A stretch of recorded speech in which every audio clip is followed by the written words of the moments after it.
Durango 95 purred away real horror show. A nice, warm, vibraty feeling all through your gutty woods. Soon it was trees and dark, my brothers, with real country dark.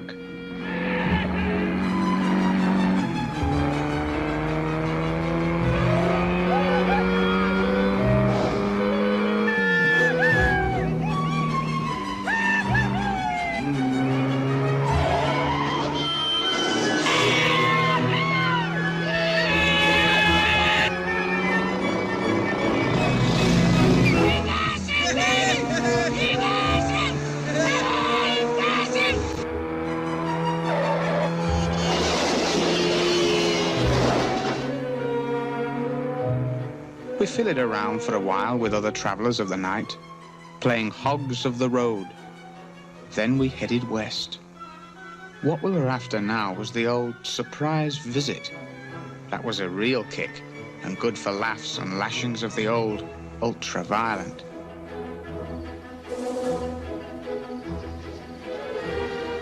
Who is it, dear? There's a young man here. He says there's been an accident. He wants to use the telephone. Well, I suppose you better let him in. Well, wait a minute, will you? I'm sorry, but we don't usually let strangers in.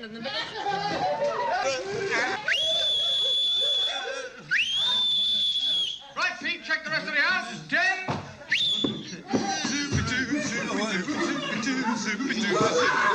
I'm singing in the road, just singing in the road. What a glorious feeling! I'm happy again. The stormy clouds chase everyone from the place. I'm with the rain. I've a smile on my face. I'll walk down the lane. It was the next day, brothers, and I had truly done my best morning and afternoon to play it their way and sit like a horror show cooperative malchick in the chair of torture while they flashed nasty bits of ultra-violence on the screen. Though not on the soundtrack, my brothers, the only sound being music. Then I noticed in all my pain and sickness what music it was that like cracked and boomed. It was Ludwig van. Ninth Symphony, Fourth Movement.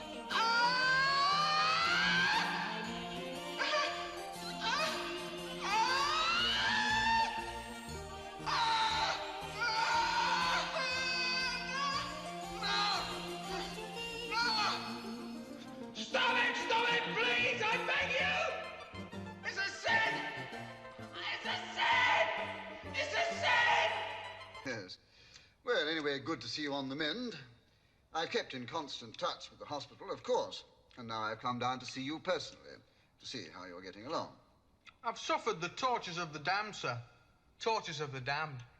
Yes, I can appreciate that you have had an extremely Oh, look, let me help you with that, shall I? Thank you, sir. Thank you. I can tell you with all sincerity that I and the government of which I'm a member are deeply sorry about this, my boy. Deeply sorry. We tried to help you. We followed recommendations which were made to us that turned out to be wrong. An inquiry will place the responsibility where it belongs.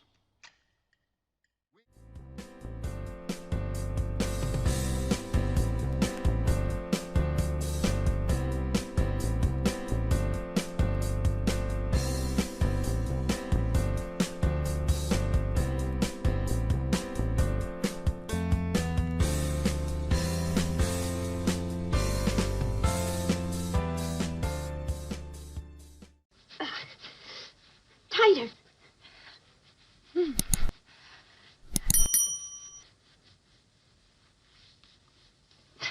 Brian, don't be so literal.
Doesn't my body drive you wild with desire?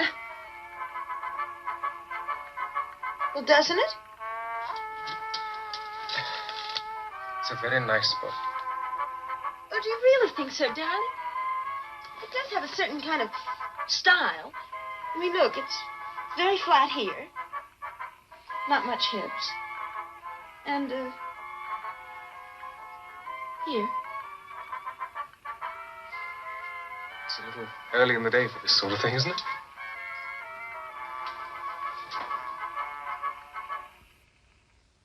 Maybe you just don't sleep with girls. Oh. You don't. Well, listen, we're practically living together. So if you only like boys, I mean, I wouldn't dream of pestering you.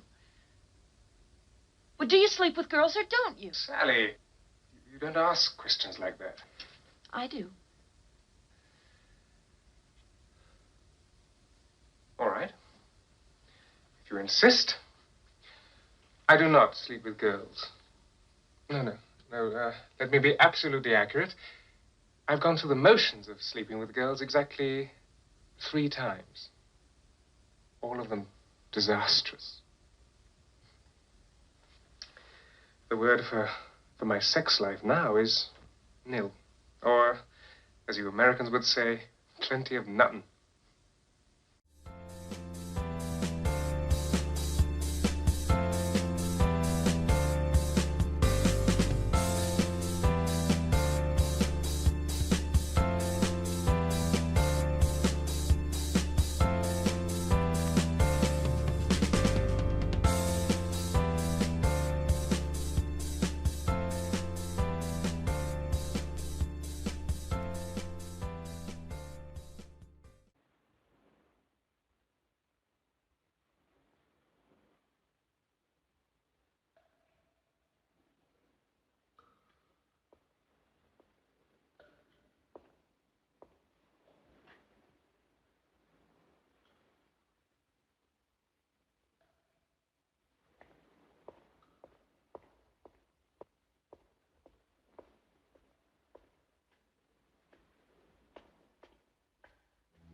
I'll see my sister alone.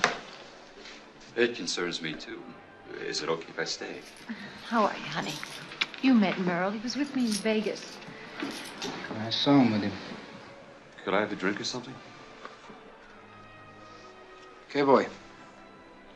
Al, would you please get him a drink?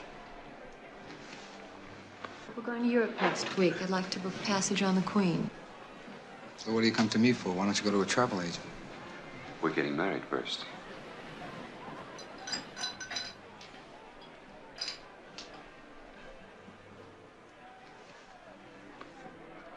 The ink on your divorce isn't dry yet and you're getting married? You see your children on weekends? You know your oldest boy, Victor, was picked up in Reno for some petty theft you don't even know about? Michael! You fly around the world with men who don't care for you and use you like a whore? You're not my father! Then what do you come to me for? Because I need money.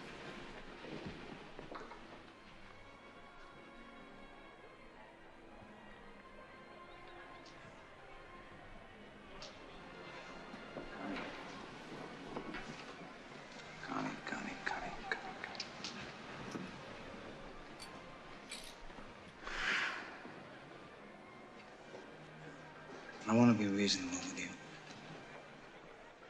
Now, why don't you stay here with us, with the family? You can live here on the estate with your kids. You won't be deprived of anything. You can have everything you want. Now, I don't know this Merle. I don't know what he does. I don't know what he lives on. Now, why don't you tell him marriage is out of the question and you don't want to see him anymore? He'll understand, believe me.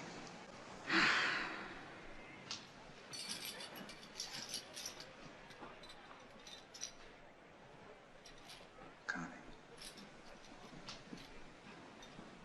If you don't listen to me and marry this man,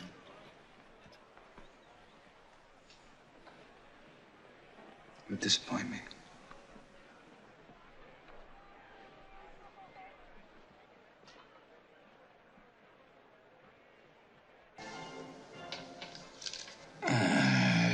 Ragione hai io.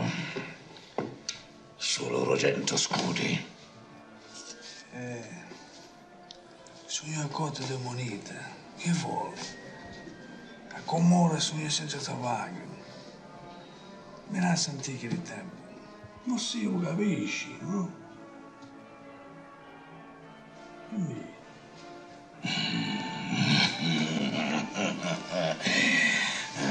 Tu sei un picciolo di scagni. Com'è che non ti avevo mai incontrato prima? A te, eh?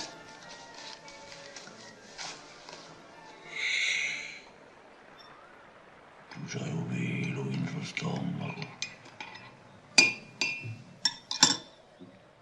Tutto io ti voglio cabana moneta.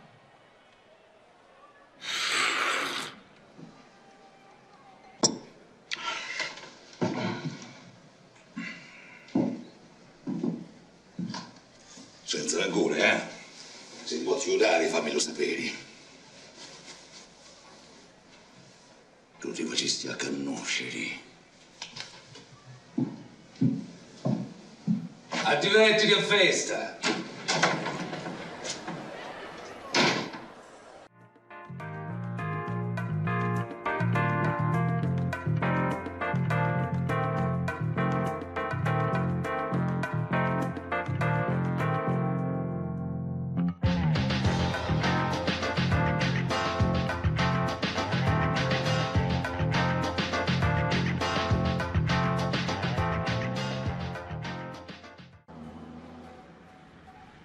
You ever play this game, Chief?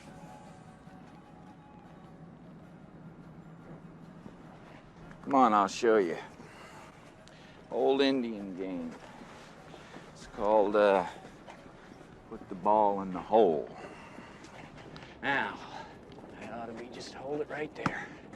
All right. Now, that's your spot. Don't move. Never move. That's your spot. You understand? Right there. You don't move. Now, take the ball.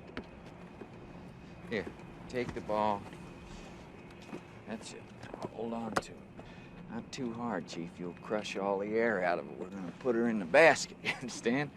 All right, now, raise up your arms. Raise the ball up in the air, Chief. Raise it up. McMurphy, what the hell are you talking to him for? He can't hear a fucking thing. I ain't talking to him. I'm talking to myself. It helps me think. Yeah, well, it don't help him none. Well, it don't hurt him either, does it? Don't hurt you, does it, Chief? See? Don't hurt him. All right, now, Chief, let's raise our hands up in the air. Just raise them up. Up, you understand? Raise the hands up. Here, up. Raise your hands up. Up. That's it. That's it. Up. All the way up. All the way up. That's a baby. All right. Huh? Okay, now jump up in the air and put it in the basket, Chief. Jump up and dunk it in. Jump up in the air and stuff that son of a bitch in there, Chief. Take a rest, Chief. Just stay right there. Take a rest. I'll be right back. Oh, Mancini, come here a minute. You're looking all right. Get right over here for a second. Now just stand right there. Just get down a little bit. All right, stand up. Stand up. Go ahead. Whoop, that's a baby. All right, you got her. All right, now over there. Wait. Hit me, Chief. I got the moves. I got them, Chief. All right, hold it right there. Give me the ball. Give me the ball. That's it. Thank you, Chief. Now, hold it right there. Now, take the ball, you jump up and put it in the basket. See what I mean? Just put it. Chief, hold still. All right, Chief. Here, take the ball. Now, jump up and put her in the basket, Chief. Huh? Jump up and put her in the basket. Not you, Mancini. Raise up, Mancini. Where are you going? Where? No. Fast break. Defense. Get back.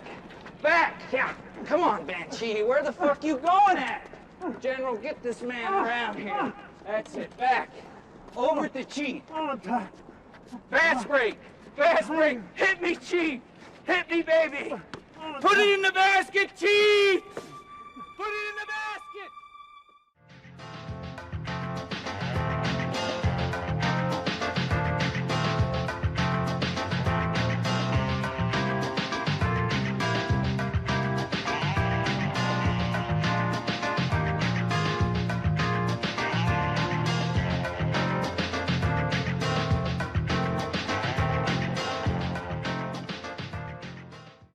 Ask you something, Travis? Sure.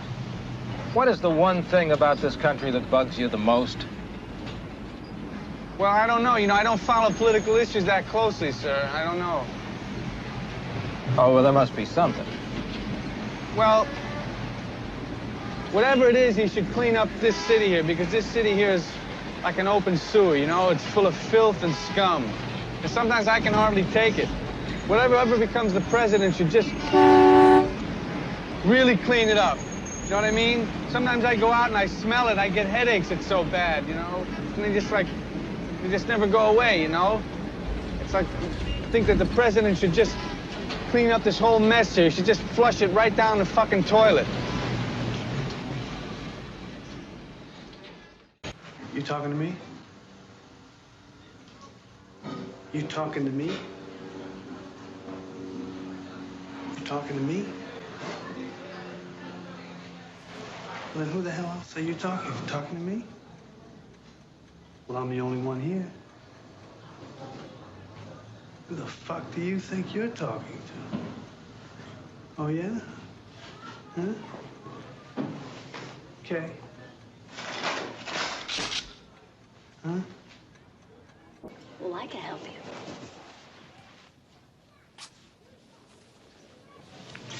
Damn, man. God damn it.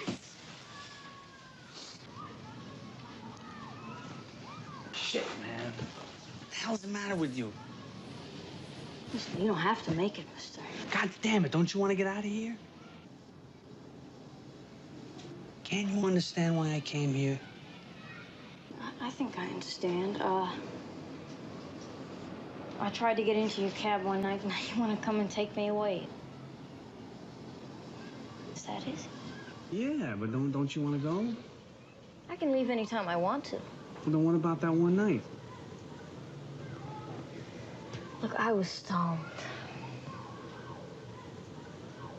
That's why they stopped me. Because when I'm not stoned, I got no place else to go. So they just, protect me from myself.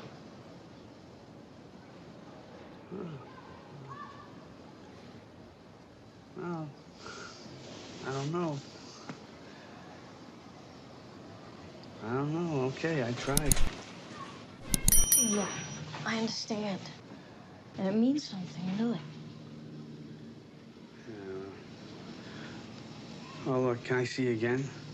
That's not hard to do. No, I don't mean like that. I mean, you know, regularly. This is nothing for a person to do. All right, how about breakfast tomorrow? Tomorrow what? I get up at about 1 o'clock. 1 o'clock? 1 o'clock.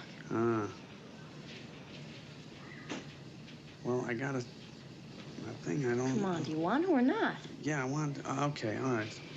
Okay, 1 o'clock. 1 o'clock. Okay.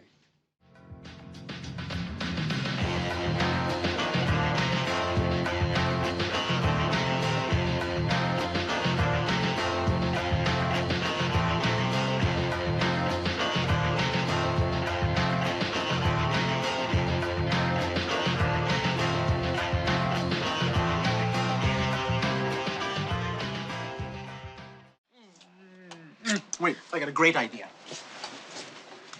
Hang in there for a second. I got a little artifact, a little erotic artifact that I brought up from the city, which I think is going to be perfect. There, create a little old New Orleans essence. Now we can go about our business here and even develop photographs if we want to. Just,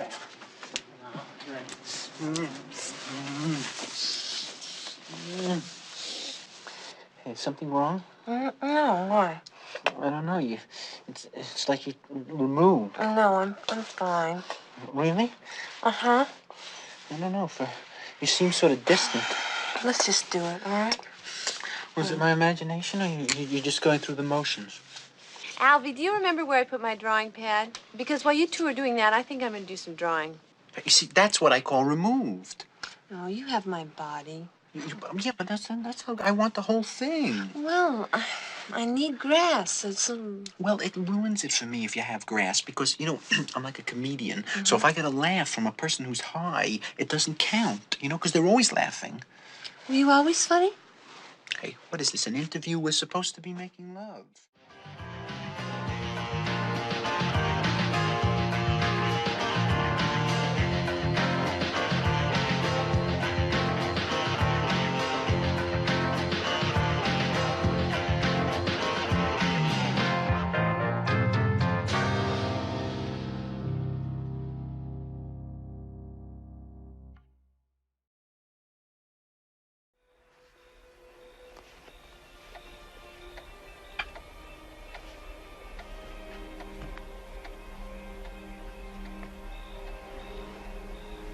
You know what I thought when I first saw you?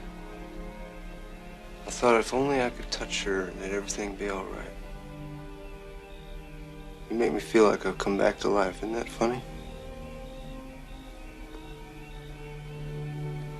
I always thought that being alone was just something that a man had to put up with, you know. It was like, you just got used to it. Sometimes it's like you're right inside of me, you know, like I can hear your voice and feel your breath and everything.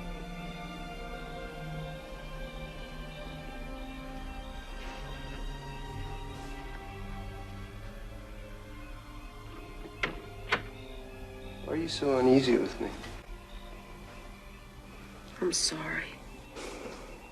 Well, I don't blame you. Did I make it sound like that?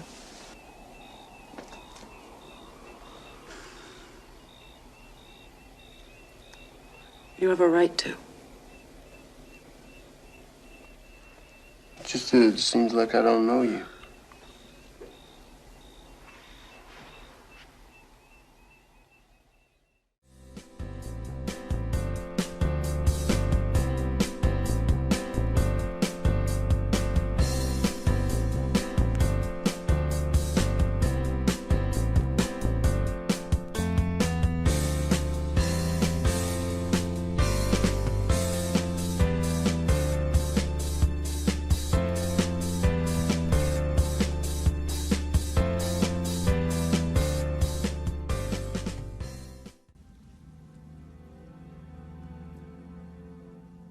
Like they said, he had an impressive career.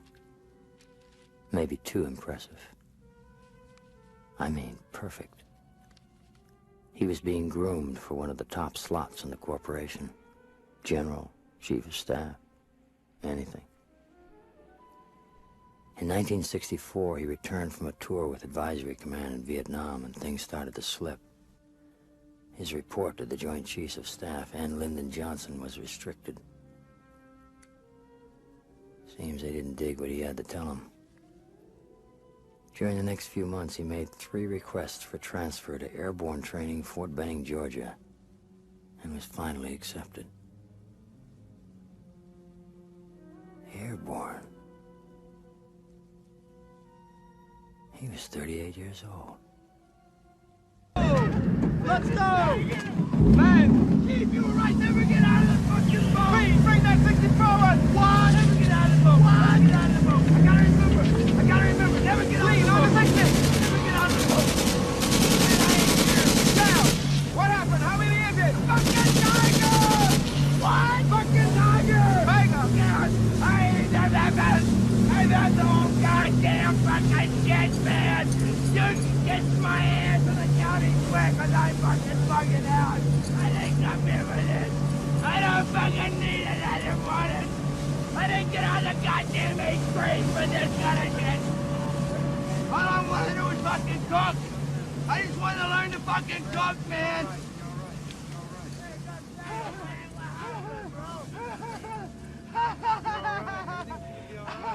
All right.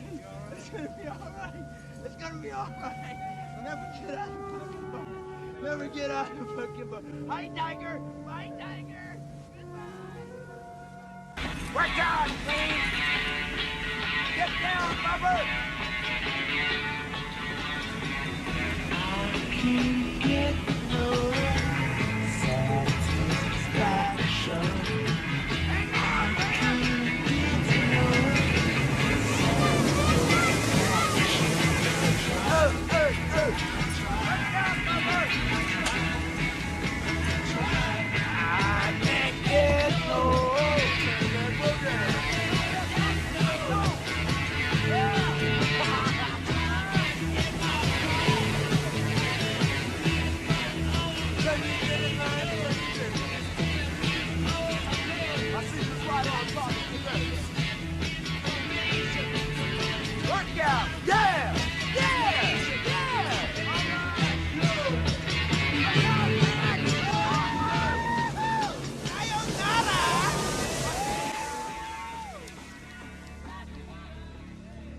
Commitment and counterinsurgency by Colonel Walter E. Kurtz.